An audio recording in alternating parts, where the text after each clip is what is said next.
Overanalyzing Simpsons, Homer's Odyssey.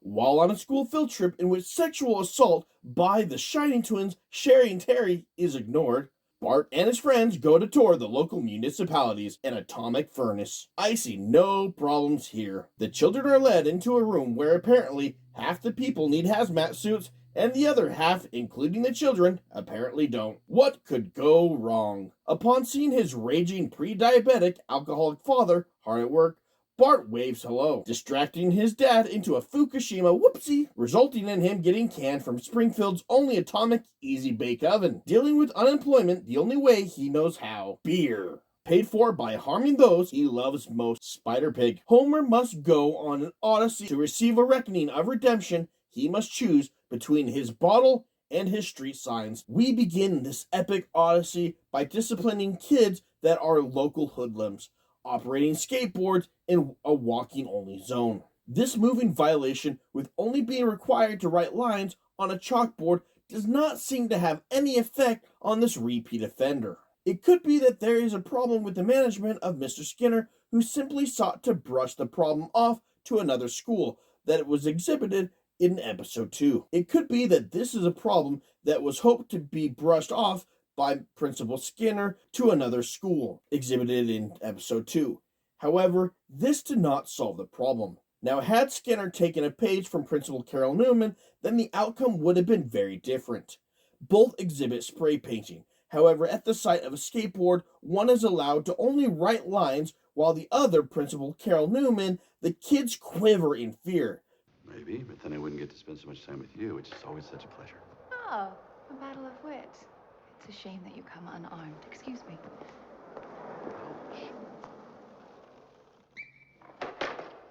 Good morning, Principal Newman. Mr. Picardo, I want you to look into my eyes. What do you see? It's dark, and it's cold. It's your future, Mr. Picardo. Keep this up and you will spend the rest of your life stabbing trash by the highway. Do I make myself clear? Yes. So what are you gonna do? I'm going straight to third period geometry. Have a nice trip.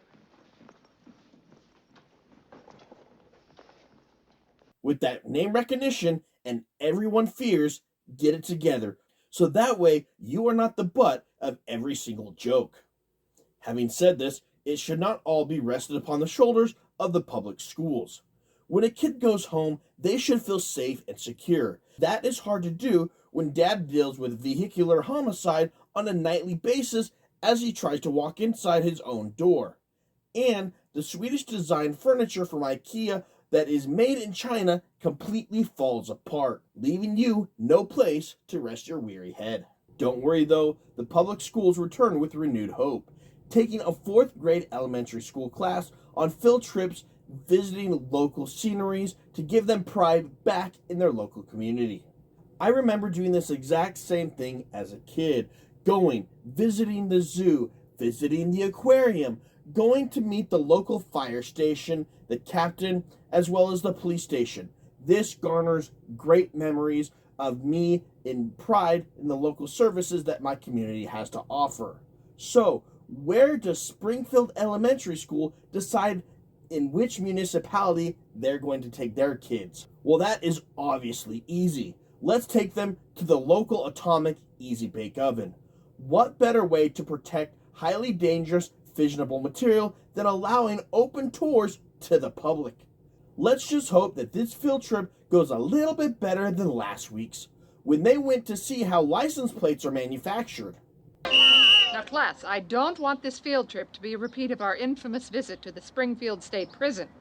So I want you all to be on your best behavior, especially you, Bart Simpson. Mrs. Krabappel, I didn't unlock that door. In order to bring these kids to the Yellow Cake Uranium Factory, they will be transported to the facility in a Yellow Cake Twinkie that is operated by a shroomed out rocker, whom almost runs them over while standing in a group on the sidewalk. Surprisingly, he is able to maintain his job for over 35 years, despite the fact that he repeatedly baptized the Twinkie on multiple occasions while the kids were still inside. Luckily, on this particular trip, no one had to get their shoes wet. The only thing that is remotely bad about this particular field trip is Bart Simpson has to sit next to Wendell, the kid who constantly has to puke. Would you rather sit next to the kid that constantly has motion sickness, Or would you rather sit next to the Fuller kid from Home Alone who had way too much Pepsi to drink and probably gonna wet the bed? Oh, and that little small detail that I almost missed. He also gets sexually assaulted by the Shining twins, Sherri and Terri, in which there seems to be no consequences whatsoever for them. On the way to the Springfield nuclear power plant, let's have them drive by the Springfield nuclear toxic waste dump that seems to be really good at the dumping part, even kicking barrels of toxic sludge outside of the perimeter. Looks like they are expanding their mail order delivery services so they have the ability to also include drive-up dispensaries. I see no problem here. This is on top of them giving out free samples from employees to random passerbys on the road as if it were candy at the Macy's Day Parade. We need not forget the power plant's very own sponsored nature reserve. It is a host of creatures that include the infamous three-eyed fish to the Teenage Mutant Ninja Squirrel, which is in future we come to find out eventually so toxic that the EPA decides to turn Springfield into a snow globe. Now that we've arrived at the nuclear power plant, Wendell seems to make it until he gets an attaboy pat on the back, which helps to make all the kids disembark the Twinkie in record time.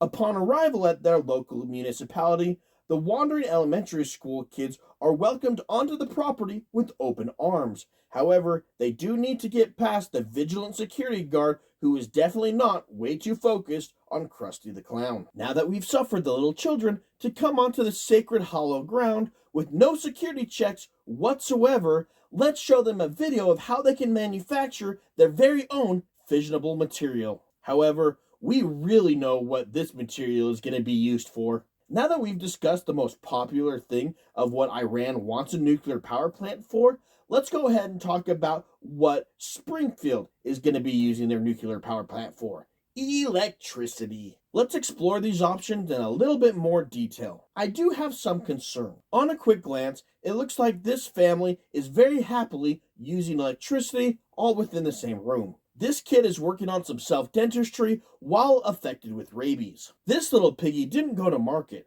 This little piggy got roasted on an open fire in what looks like a baby crib in the middle of the living room.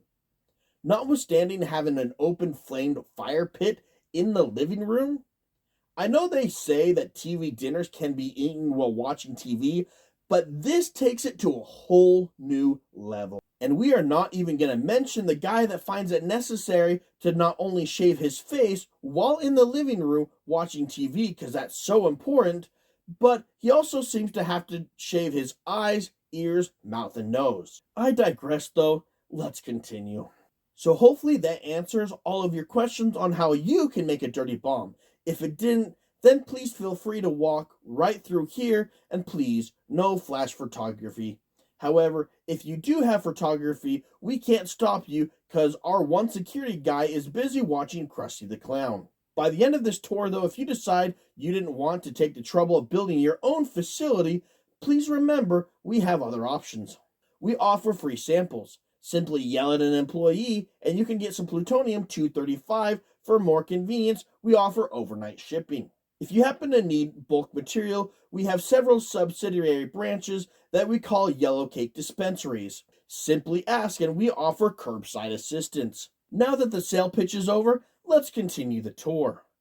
Children are led into a room where apparently half the people need hazmat suits and the other half, including the kids, don't.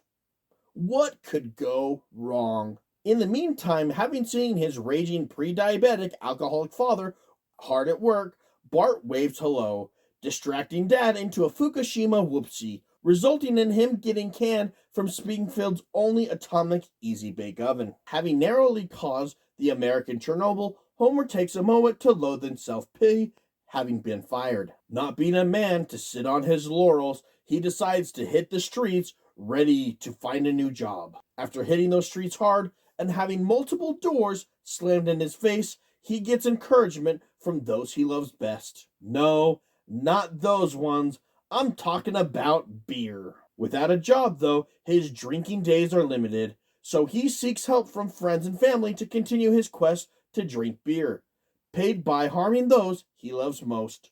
Spider Pig.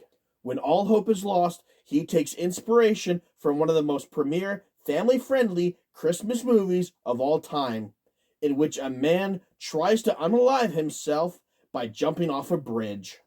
Now, this movie, It's a Wonderful Life, is by far some of the highest quality family entertainment meant to be seen by children of all ages, giving them inspiration on how to deal with your problems in a positive manner. Not being successful in his task to follow the example set by It's a Wonderful Life, while still unemployed and a lot of time on his hands, Homer decides to take up a new occupation in bringing his newfound concerns to the local city council. Before we can solve this, though, we need to tackle the local crime wave that is being hit in Springfield, the infamous El Barto and his graffiti troubles. It's as if we've already found the culprit before, however, not having followed the example of Carol Newman, Principal Skinner doesn't have his shit together, and so the El Barto is still at large. Ignoring this problem, Homer decides to bring a much bigger problem before the board city council, rising to a self-proclaimed occupation of a new Karen HOA president, becoming a busybody of the neighborhood. Out of concern for the local citizens, city council decides to approve him, giving this one stop sign the A-OK. Having made the mistake of giving a mouse a cookie, Springfield soon becomes overriddled with signs trying to placate this balding Quidjabo as he tackles the concerns of sign after sign after sign. Following Karen math, its logical conclusion, Homer decides that the nuclear power plant needs to be safetied up as well.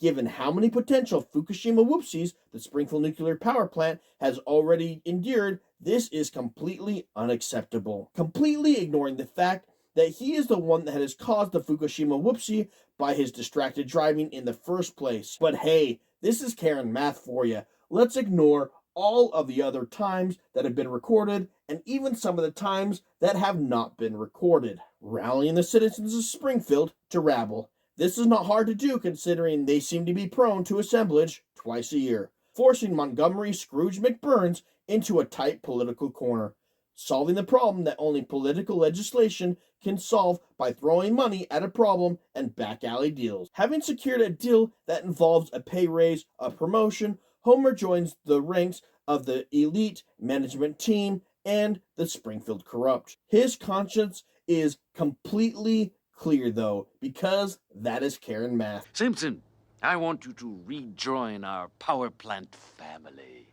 I want you to be in charge of safety here at the plant. Safety? But, sir, if truth be known, I actually caused more accidents around here than any other employee. Or even a few doozies no one ever found out about.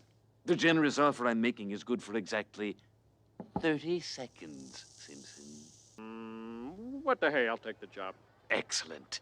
So is Homer a savant negotiator with long-term foresight, manipulating Scrooge McBurns while fooling the entire town of Springfield and his own family into getting his old job back along with a promotion and higher pay? I doubt it. Or did he do like most Karens, failing upwards, ass backwards, into a good thing through sheer dumb luck? I don't know. But what I do know is that you cannot win your friends with salad.